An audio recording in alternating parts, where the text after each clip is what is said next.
Հայաստանի Հանրապետության Գիտությունների ազգային ակադեմիայի մեծագույն նախագահ, հարգելի ակադեմիկոսներ, Գիտության ազգային ակադեմիայի հարգելի աշխատակիցներ, տարեկան ընդհանուր ժողովի հարգելի մասնակիցներ։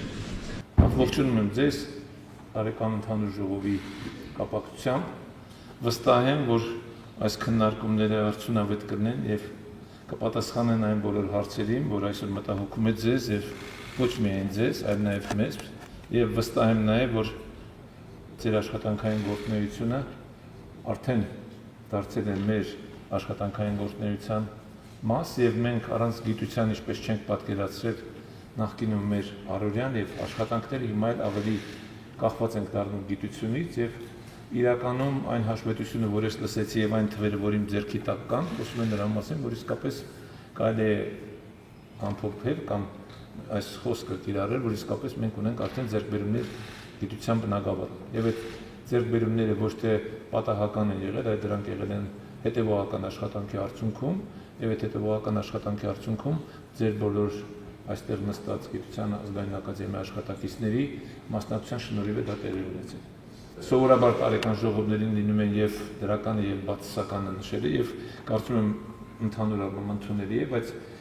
ամենակարևորը այսօրվա իրավիճակում դա վերաբերում է ոչ միայն Հայաստանի Հանրապետության, այլ աշխարհում, ավելի կարևոր է խոսել այն մարտահրավերների մասին, որով առջև կանգնած ենք ոչ միայն մենք, որպես Հայաստանի Հանրապետություն, այլ ընդհանրապես մարդկությունը եւ աշխարհը։ Միայն արհեստական բանականությունը կարծում եմ բավարար է, որպեսզի մենք օրերով, ժամերով, տարիներով խոսենք ու հասկանանք, թե մենք որպես մարդ եւ մենք որպես Հայաստանի Հանրապետություն եւ որպես Հայաստանի Հանրապետության գիտական ինչ կարող ենք անել եւ ինչ պետք է անենք, որպեսզի լրջագույն բարեփոխումներից հետ չմնանք եւ կարողանանք ինքներս մասնակից լինել եւ ինքներս մեր ներդրումը ունենալ։ Ինչ ալոց ես ասեմ, որ սա ոչ թե հայաստանյան խնդիր է, այլ համաշխարհային եւ բոլոր երկրները, անխտիր բոլոր երկրները ցանկանում են իրենց մասնակցություն ունենալ եւ ես վստահությամբ եւ իմ համոզմամբ կարող եմ ձեզ ասել, որ ես պատկերացնում եմ, որ Հայաստանը իսկապես իր տեղը դերը պետք է ունենա եւ այստեղ Հայաստանի Հանրապետության Գիտությունների ազգային ակադեմիան, ազգային ակադեմիայի աշխատակիցները անպայման իրենց մասնակցությունը պետք է ունենան։ Վստահ եմ, որ այդ բարեփոխումները արդեն ընթացքի մեջ են ազգային ակադեմիայում եւ վստահ եմ նաեւ, որ այդ օրենքը կընդունվի եւ այն շարունակականությունը կապահովի կամ այն ծրագրերի իրականացման համար պայմաններ կստեղծեն, որի մասին դուք խոսեցիք եւ ընդհանրապես մենք առօրյայում անդադ խոսում ենք դրա մասին, անհանգստացած ենք։ Ինչ պատճառներով այդ օրենքի ընդունումը հետաձգվեց, այստեղ նաեւ պարոն Դումանյանն է նստած, որը այդ ժամանակ նախարար որպես կրթության, գիտության եւ մշակույթի եւ սպորտի ինքն էր ակտիվ այդ խնդիրը նախաձեռնել։ Ես հիշում եմ, որ մենք որպես գործընկերներ, ես նախարարել չէի, ուղղակի մարդ, որը հետաքրքրված էր նաեւ բարձրագույն կրթությամբ, ես հիմնականում այդ բնագավառում էի շփվում, շատ հետաքրքրված ենք եւ բավականին ողջավորված ենք նաեւ այն օրենքով, որ 21 թվականին դրված էր սեղանին, բայց ինչ պատճառներով այդ օրենքը չընդունվեց եւ տեսեք, արդեն 4 տարի փաստորեն մենք ունենք այն ժամանակ համարյա պատրաստ, եթե չասեմ լիարժեք պատրաստ օրենք, ազգային ժողովի կողմից ընդունված եւ մի փոքր հարցի հետ կապված, որը ժողովրդավարական որոշակի այսպես նորմերի խախտում արձանագրվեց Սահմանադրական դատարանի կողմից, հետաձգման պատճառ դարձավ։ Եվ հիմա մենք ունենք մի իրավիճակ, որտեղ արդեն կոնկրետ վերջնական քննարկումների փուլում են գտնվում, եւ ես ուրախ եմ, որ Գիտությունների ազգային ակադեմիան ներգրաված է։ Ես խնդրեմ ձեզ, որ դուք ավելի ակտիվ լինեք եւ բոլոր ձեր նախաձեռնությունները, առաջարկությունները ներկայացեք, քննարկեք, պաշտպանեք եւ վստահ եմ, որ ազգային ժողովում դուք ունենաք աջակցություն, ես պատրաստ եմ ինքս իմ լիազորությունների շրջանակում նույնպես աջակցել։ Սրանք հերթական խոսքեր խնդրում եմ չհամարեք, սրանք ուղղակի մի մարդու խոսքեր են, որ ինքը բացի որպես Հայաստանի Հանրապետության նախագահ անձնապես շատ շահագրգիռ է, որպեսզի իրականում մենք կարողանանք եւ կրթության, բարձրագույն կրթության բնագավառում եւ առավելապես գիտության բնագավառում այնպիսի մեխանիզմներ ստեղծել, որպեսզի մենք հետ չմնանք այսօրվա այն տրենդներից գիտական համաշխարհային, որ մեր ժամանակներում իրականանում են։ Մի քանի թիվ ներկայացնեմ, որովհետեւ այդ թվերը նաեւ տպավորիչ են, խոսքը վերաբերում է եւ ընդհանրապես գիտության ֆինանսավորմանը, որ վերջին տարիներին իրականացվում է Հայաստանի Հանրապետության կառավարության կողմից, ասենք եթե վերցնեք 19-23 թվականների թիվ եմ ասում, 24-25-ներից հիմա կավերացնեմ, 19 թվականին եղել է 16.8 միլիարդ դրամ, այսօրվա ֆինանսավորումը կոնկրետ 24 թվականին եղել է 32 միլիարդ, երկու անգամ ըստ էության աճ է եղել։ Ավելին ասեմ ձեզ, մենք ունենք բնագավառ, ռազմաարդյունաբերության բնագավառում գիտահետազոտական եւ փորձարարական աշխատանքների, որտեղ մենք տարիներ շարունակ, ամենայնպես ես կարող եմ վստահեցնել ձեզ 21 թվականին որպես նախարար այդ բնագավառի պատասխանատու,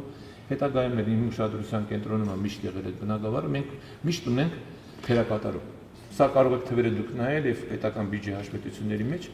անընդհատ մոտ 5-6 միլիարդի կարգի հատկացումներ է կատարվել բյուջեի կողմից, բայց մենք չենք կարողացել դրա 50%-ը, 40%-ն են կարել։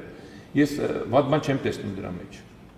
Ես շատ բնական եմ գտնում, որ իսկապես այդպես էլ կարող է լինել։ Ի վերջո, այդ գումարը կա,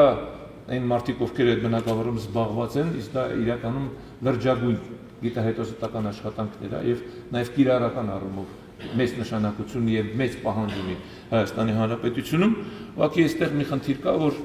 ակտիվություն է պետք մարդկանց խնդրել նորից այն մարդիկ, ովքեր այդ բնակավարում ընդհանրապես առնչություն ունեն եւ կարող են օգտակար լինել, վստահ լինել, որ բնակավարում մեծ 4 տարիների ընթացքում ես կարող եմ ձեզ ասել, որ կառավարման որակ է ավելացել, մաքսիմալ արվել է ամեն ինչ, որպեսզի այն մարդիկ են կազմակերպություններ, ովքեր ռազմաարդյունաբերական բնակավարում այդ աշխատանքով են ուզում զբաղվել, իրենք բյուրոկրատական քաշքշուկներից հեռու մնան։ Սա խրախուսված չի եղել նախկինում։ Ես ձեզ կարող եմ դա էլ ասել։ Խրախուսված չի եղել, որովհետև ընդհանուր քաղաքականությունը եղել է նա, որ ինչու մենք ներսում արտադրենք, եթե ավելի տնտեսապես ավելի արդյունավետ է դրսից ձեռք բերել։ Եվ 2020 թվականի պատերազմը ցույց տվեց, որ ընդհանրապես սխալ քաղաքականություն է եղել, եթե ոչ ասեմ կազմաքանդող քաղաքականություն, որովհետև այն ռազմաարդյունաբերական պոտենցիալը, որ կար, խորհրդային տարիներից դեռևս մնացած, թեկուզ այն հզոր ռազմաարդյունաբերական համալիրի շատ քնչի մասը, բայց բոլոր դեպքերում դրանք կարելի էր աշխատեցնել, եւ մենք ոչինչ չունեինք ըստ էության 2020 թվականի պատերազմի եւ պատերազմից հետո։ Եվ ես կարող եմ ձեզ ասել, որ հետևողական քաղաքականության արդյունքում, որը վարել է Հայաստանի Հանրապետության կառավարությունը, որը եղել է միշտ Հայաստանի Հանրապետության վարչապետի անմիջական ուշադրության կենտրոնում։ Ես սա պատահական չեմ ասում ձեզ։ Պատահական չեմ ասում, դուք կարող եք այդ բնակավարի մարդկանց հետ շփվել, խոսել, կիսվել, եւ այդ մարդիկ ձեզ իսկապես կբերեն փաստեր, որում դուք կհամոզվեք, որ հիմա այն ուշադրությունը, որ կա, նաեւ բերում է իր արդյունքներ։ Ես չեմ կարող այստեղ հրապարակավ ասել, թե ինչ արդյունքներ ունենք, ինչ հաջողություններ ունենք, բայց վստահ եղեք, որ դրանք ի նպաստ են Հայաստանի անվտանգության ու պաշտպանության բարձրացմանը։ Եվ դա շարունակականություն ունեն։ Բայց իմ խնդրանքը, որ իրականում այդ ֆինանսական միջոցները կան, եկեք այդ ֆինանսական միջոցներին տեր կանգնենք եւ այդ ֆինանսական միջոցները արդյունավետ օգտագործենք։ Նույնը վերաբերում է ընդհանրապես գիտությանը, ես կարող եմ ձեզ վստահեցնել, որ կառավարության մոտեցումները միանշանակ, որ գիտության ֆինանսավորումը կախված է նաեւ գիտնականներից եւ ընդհանրապես նախաձեռնություններից։ Եթե կան այնպիսի նախաձեռնություններ, որ իսկապես ի նպաստ է լինելու եւ գիտության զարգացմանը, եւ պետության անվտանգությանը, եւ պաշտպանունակության բարձրացմանը, վստահ եղեք, որ դրա համար գումարներ կան։ Գումարների պակաս ամենայնպես չի եղել։ Մի ուրիշ խնդիր ընդհանրապես կառավարման խնդիրը, որը կա բոլոր բնակավարներում ընդհանրապես կառավարության մեջ եւ մասնավորապես նաեւ ազգային ակադեմիայում։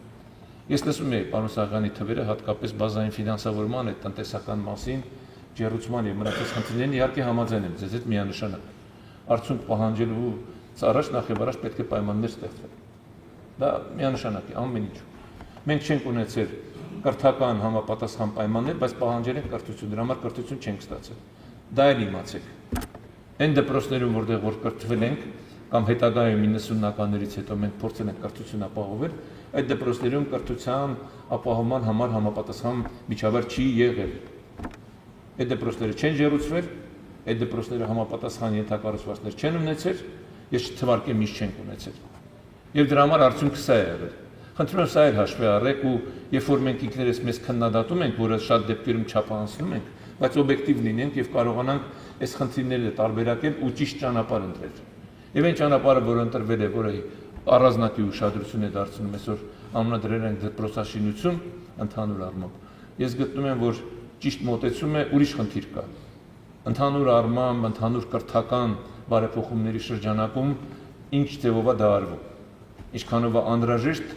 որևէ մի կրթական համալիր կառուցելը, որը ապահովի տվյալ բնակավարի եւ այլ բնակավարի կրթությունը,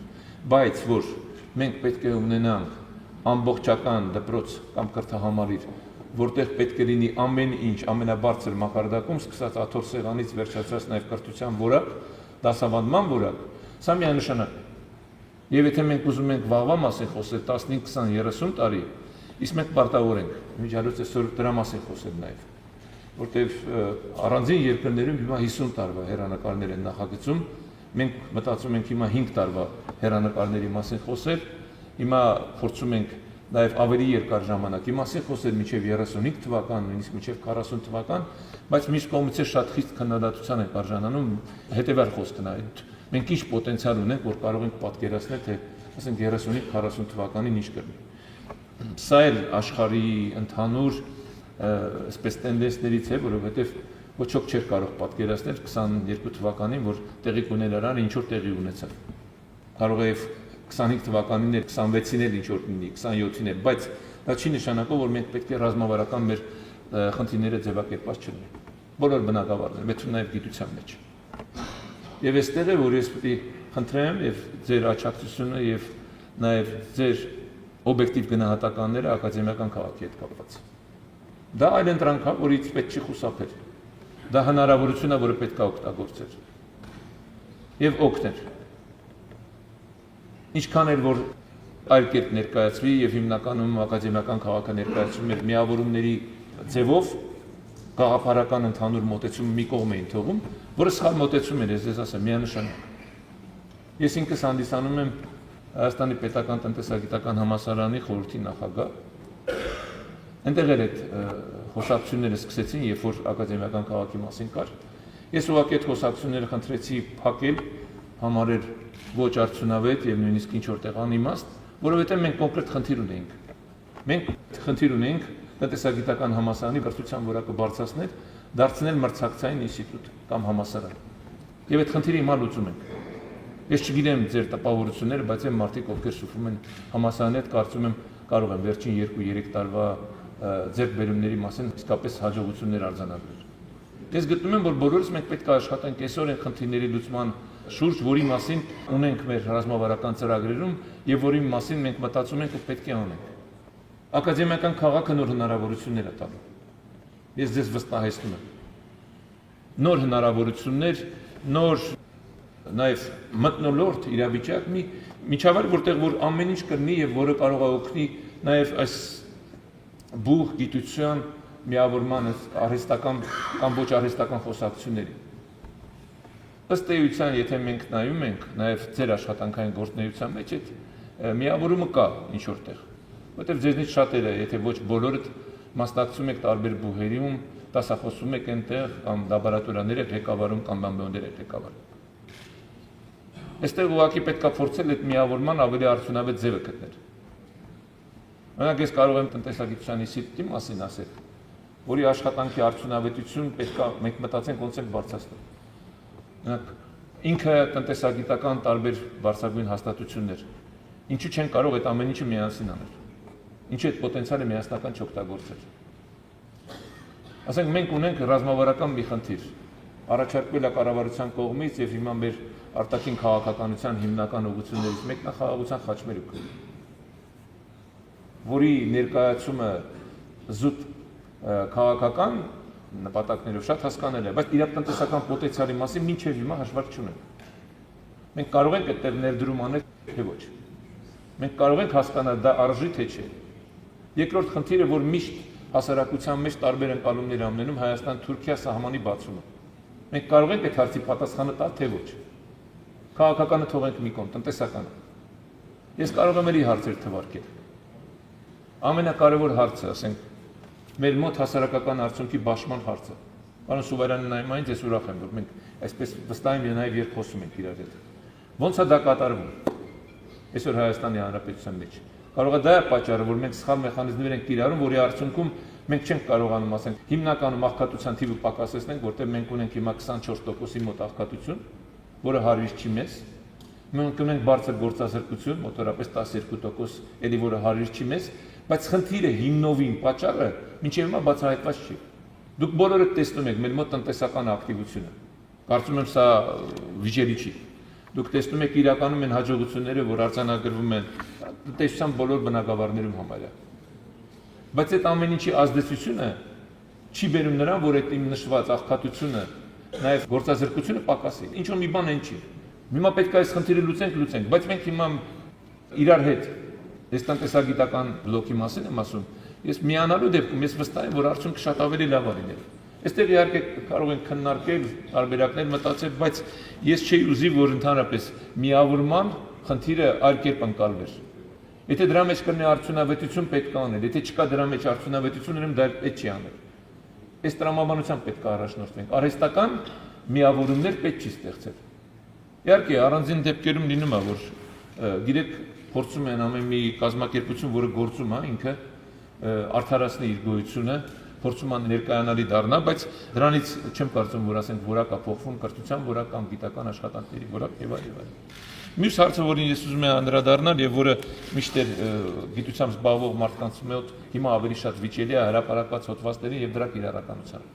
Այստեղ որ դրական դինամիկա կա, միանշանակ է։ Դուք ներկայացրեցիք, պարոն Սաղյան, ես գիտպետկոմից խնդրել էի պարոն Հայոցյանն ինձ մի տեղական կերպ պատրաստել, այստեղ բոլոր թվերը այնց բանն են, դեպի աճի միտումներ ունեն, ասենք հիմա Սկոպուսի հրապարակումները 2429-24 թվականին,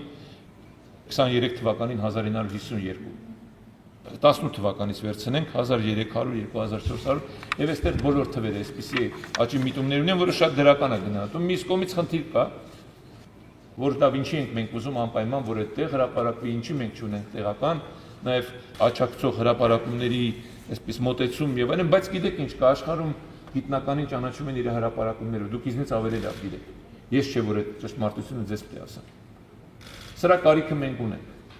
Աշխարհում ներկայանալու լավագույն ձևն է, բացի նաև ինչ որ առումով պարտավորեցնողա, որպեսզի մեր գիտական գործունեության մեջ կամ գիտական գործունեությամբ զբաղվողները շատ ավելի ճշգրիտ լինեն, շատ ավելի բարեխիղճ լինեն, որովհետև բոլոր դեպքերում խնդիրներ մենք ունենում ենք։ Եվ ատենախոսության ժամանակ են խնդիրներ ունենում, եւ հոդվածներում են խնդիրներ ունենում, իսկ այս դեպքերում իհարկե ինքը նաև շատ դեպքերում ծախսատար է, բայց ես գիտեմ, որ այս հարցում էլ աջակցության ծրագրեր կան եւ գիտպետկոմն է անում եւ առանձին բուհական ինստիտուտներ են անում, ես կարծում եմ, որ ակադեմիական ինստիտուտներ են աջակցում հատկապես երիտասարդների հետ, ընդգրկման հետ կապված։ Եվ այստեղ միանգամից ես անցնեմ երիտասարդներին, որովհետև էլի թվերս կա ինձ մոտ, շատ հետաքրքիր մի վերլուծություն կար Infocom հրապարակում ունի 25 թվականի ապրիլին, նոր մենք խոսում ենք եւ պարզվեց, որ ինքը ըստ էության նաեւ այս հավաստի տվյալները հրապարակել, որտեղ աշխատել են ակադեմիայի եւ ակադեմիայի ինստիտուտների հետ, այստեղ տենդենսը միանշանակ է, որ գիտությամբ զբաղվողների երիտասարդացում է գնում։ Մի քիչ ինձ նոր ներկայացնում են, որ արհեստական բան կա այստեղ, գործում կա, բայց ինձ համար դա բնական է։ Այսինքն գիտական աշխատանքների ուսումնասիրության մեջ ներգրավում են բակալավրիատում կամ մագիստրատուրայում սովորողներին։ Ես միշտ ասում եմ, ինչի ինքս եմ միշտ հարց տվել, որովհետեւ կարծում խորհրդային ժամանակից կար մեզ երկրորդ կուրսից արդեն ուսանողական գիտական խորհրդի ելույթ ունենալու համար կամ մասնակցելու համար մենք հոդվածներ ենք։ Միանշանակ է ինձ համար, որ առաջին կուրսից նույնիսկ պետք է ուսանողներին ներգրավել գիտահետազոտական աշխատանքների մեջ։ Միանշանակ է։ Այստեղ որևէ բարդություն ես չեմ տեսնում, ես չգիտեմ մնացած բնագավառներում, օրինակ քիմիա, ֆիզիկա, մաթեմատիկա, ինչ ձևով դա կարելի է անել, թեկուզ ես կարծում եմ ամենասովորական նույնիսկ կոլբա մաքրելու գործներ կարելի է վստահել եւ անել, կներեք, որ այսպիսի պրիմիտիվ մտքեր եմ արտահայտում, բայց ես ուզում եմ ձեզ հավաստիացնել, որ երիտասարդը, եթե մտնում է գիտական շրջապատ, եթե ինքը գիտնականներից շփվում է, եթե ինքը կոնկրետ աշխատանք անում, դա ուրեմն նշանակում է իր կողմից նաև սեր կարող է ձևավորել։ Իսկ այս թվերը, որ ներկայացված է, զուտ երիտասարդացման առումով, եթե այս տենդենսը շարունակվել է, նշանակում է մենք նաև ապագայի հետ կապված իսկապես կարող ենք չասեմ լրիվ հանգստանալ, բայց գնահատել, որ այն գործիքակազմը, որ օգտագործվում է այսօր գիտպետկոմի կողմից, ես կներեք, որ այդպես եմ ասում, բարձրագույն կրթությունը չեմ ասում, կարող եմ դա թվարկել, չթվարա, որ ես տեղյակ չեմ, որ միացած եմ, ուղղակի, բայց ինքը շատ կարևոր նշանակություն ունի եւ ես հույս ունեմ, որ շատ շարունակականություն կլինի եւ իր արդյունքը կտա։ Ես ուզում եի խոսել նաև մի կարևոր խնդրի մասին, որը բոլորիս անհանգստացնում է եւ որը ընդհանրապես խնդիր է, որ պետք է կարողանանք սրա մասին մտածել, ինչպես ենք անելու, որ ավելացնենք։ Խոսքը գնում է հետազոտությունների եւ մշակումների, այսպես R&D հետազոտական աշխատանքների մասին։ Հիմա էլի իմ ձեռքին թվեր են 2010 թվականից, թե ինչ վիճակագրություն ենք ունեցել, ասենք ամենակարևորը աշխարհում է դա է ընդունում համախառն ներքին արդյունքի նկատմամբ, թե մենք ինչքան գումար ենք հատկացնում այդ հետազոտությունների մշակումների համար, վերջին թիվը 25 թվականին 0.36%։ Ասենք Իսրայելի մոտ դա 6.3% է, Հարավային Կորեայի մոտ 5% է, բայց երկրներ կան, որերի մեզնից ավելի ցածր են կամ մեզնից ավելի մոտ են, բայց սա համեմատական ուղղակի կարող ենք նայել եւ ենթադրենք, ասենք Չինաստանի մասին մի հետաքրքիր թիվ կար, ես կուզեի որպեսզի դուք լսեիք 2000 թվականից սկսած մինչ այսօր, մինչև 23 թվականը հետազոտությունների եւ մշակումների ոլորտին Չինաստանը ծախսել է $723 միլիարդ եւ այսօրվա իր հաջողությունները նաեւ տնտեսական, տեխնոլոգիական հաջողությունները պայմանավորված են սրանով, մենք հասկանում ենք, որ այդ բնագավառում մենք պետք է մեծացնել ներդրումները, բայց այստեղ մի կարևոր բան կա։ Մեր ռազմավարությունը մենք ինչ ճյուղեր ենք ուզում զարգացնել, մենք ինչ բնագավառում ենք ուզում այս մշակումները, հետազոտումները անցկացնել։ Այստեղ մենք միասին անելիք ունենք։ Բոլորս միասին անելիք ունենք։ Մենք այդ խնդիրը չենք ձևակերպել։ Եվ շատ տեղեր կա իմիջիայլոց միայն գիտության բնագավառում չէ։ Շատ տեղեր կա, երբ որ մենք խնդիրը չենք ձևակերպել, մեր անելիքները հստակ չի եւ արդյունավետ չեն կարող լինել։ Ես տեսնում եմ որպես խնդիր եւ որպես օրակարգային հենց այսօրվա օրակարգային խնդիր, որ մենք պարտավոր ենք այդ անել եւ դրանով կառավարության ներկայացնել հայտ։ Տեսեք, մենք խոսում ենք մեր պոտենցիալի մասին, ռեսուրսների մասին եւ խոսում ենք դրանց ոչ արդյունավետ օգտագործման մասին։ Պարոն Սաղյանն էլ ասեց, ես կիսում եմ ձեր այդ անհանգստությունը, մտահոգությունը, որ մենք ձեռք ենք բերել թանկարժեք սարքավորումներ եւ այդ ոչ ոք չի կարող այսօր չհամաձայնվել դրա հետ եւ նպատակային է եղել, իմիջիայլոց չի եղել, այսինքն մենք դսել ենք, հաշվի ենք առել այդ ակադեմիական ինստիտուտների հայտերը, ցանկությունները, դրանք համապատասխան ընթացակարգերով անցել են եւ մենք ձեռք ենք բերել համապատասխան սարքավորումներ, օրինակ հիմա մենք ունենք սուպերկոմպյուտեր համակարգիչ, որը գտնվում է Ազգային ակադեմիայի հաշվեկշռում ինստիտուտի, ես ինքս այցելել եմ, տեսել եմ, կարող եմ ասել, որ աշխատող է եւ այնտեղ մեծ խանդավառություն կա, ես չգիտեմ հիմա ինչ հզորությամբ է դա օգտագործում, որտեվ հիմա երկրորդը ունենք արդեն համասարանում, այնտեղ տեխնիկական որոշակի խնդիրների պատճառով դեկտեմբերից գտնվում է համասարանում, բայց գնումների այդ գործընթացի մեջ որոշակի խնդիրներ առաջացել, բայց չեն կարողանում ապահովել շահագործումը, ես վստահ եմ, որ մինչև գոնե մոտակա ամիսների ընթացքում այդ հարցը կլուծվի, բայց մենք ունենք սուպերկոմպյուտերներ, հաստորեն մեկը ունենք, որ աշխատում է, երկրորդը կունենանք ավելի հզոր, որ նոր հնարավորություններ կտա, մենք ունենք տվյալների դատա ցենտրներ, երկուսը ունենք համանուն դեպս եւ դրանք պետական որոշ կառույցներ օգտվում են, բայց դրանց պետք է շահագործել ամբողջությամբ։ Այսօրվա գիտության զարգացման այս տեմպերում դրանց եթե չեք կարողանում շահագործել, 1-2 տարի հետո իրանք հնանում են։ Մենք պետք է կարողանանք այդ հնարավորությունները օգտագործել։ Մենք դա այսօրվա մեր համակարգի դերևս պատրաստ չի, ես պարզ եմ ասում։ Պետական համակարգը դերևս այդ ընթացքի մեջ է, հատկապես ամբողջ տնտեսության, երկրի տնտեսության թվայնացման այս գործընթացի մեջ են եւ ես վստահ եմ, որ դրանից հետո նրանք շատ ծանրաբեռնվելու են, բայց այսօր չէ, գիտական աշխատանքների գործունեության մեջ ես թիվ չունեմ, ես չեմ կարող որևիցե ձևով ասել այո կամ ոչ, բայց կուզեի, որ իրականում այդ հնարավորությունները ամբողջական օգտագործվեն եւ ես տեսնում եմ նաեւ մեր հաջորդ խնդիրը, որ կա, այսօրվա արհեստական բանականության այս գործընթացներից հետ չմնալը։ Ուզենք թե չուզենք, ինչքան մենք ցանկանանք թե չցանկանանք, դա այսօրվա իրականությունն է։ Իր վտանգներով, իր ամեն ինչով եւ այստեղ շատ կարեւոր է, շատ կախված է ձեզնից։ Ձեր մտքից, ձեր մոտեցումներից, ձեր գաղափարներից։ Այս այն բնագավառն է, որտեղ մենք լսելու ենք ձեզ։ Ես նկատում եմ քաղաքական որոշում կայացնողներից։ Եվ առաջիկայում մենք միջոցառումներ ենք պատրաստում, այդ թվում նաև դրսից մասնագետներ ենք հրավիրում, որովհետեւ մենք ամբողջական կարողանանք հասկանալ եւ այդ արհեստական բանականության հետ կապված համընդհանուր խնդիրները, նաև կարողանանք հասկանալ մեր խնդիրները, որոնք են լինելու։ Տեսեք, ես ինչ որ իմ պատկերացմամբ ներկայացրեցի խնդիրներ, որոնց պետական խնդիրներ եմ համարում, որոնք իշխանության կողմից այսօր հետաքրքրող խնդիրներ են համարում, դուք ձեր կողմից պետք է խնդրում եմ ավելացրեք կամ լրացրեք կամ ընդհանրապես նոր մոտեցումներով հանդես եկեք, ես վստահ եմ, որ կառավարությունը միայն եւ միայն ողջունելու է, համոզված եղեք, որ այն փոփոխությունները, որ կկատարվեն օրենքի հետ կապված։ Ի վերջո ձեր ձայնը արդեն լսել է եւ շարունակելու է լսելի լիներ, նպատակը մեկն է լինելու։ Պարոն Սաղյան, հարգելի ակադեմիկոսներ, ազգային ակադեմիայի հարգելի աշխատակիցներ, նպատակը մեկն է։ Նպատակը ունենալ արդյունավետ, կառավարվող, թեկուզ գիտությանը չի սիրում կառավարել, բայց գիտությունը բոլոր դեպքերում գիտությունն է պետք է կառավարել, որպեսզի արդյունքների հասնենք։ Այդպիսի մի համակարգ պետք է ունենանք, որտեղ գիտնականին պետք է ուղղակի պայմաններ ստեղծել իր աշխատանքով զբաղվել։ Իսկ կառավարիչները պետք է ուղղակի այդ պայմանների բարելավման կամ այդ պայմանների ստեղծմամբ զբաղվել։ Ես շատ էլի կառավարման շատ հասարակ ձևակերպում եմ տալիս, որպեսզի այլ մեկնաբանություններ չլինի։ Եվ այստեղ իհարկե օրենքը իր դերը կունենա, օրենքը իր ազդեցությունը կունենա։ Ես ավարտեմ խոսքս նորից անդրադառնալով պարոն Սաղյանին, որ ես նորից վստահ եմ, որ այդ բարեփոխումները կբերեն, օրենքը կընդունվի եւ ակադեմիան իր բարեփոխումները, որը սկսել եք,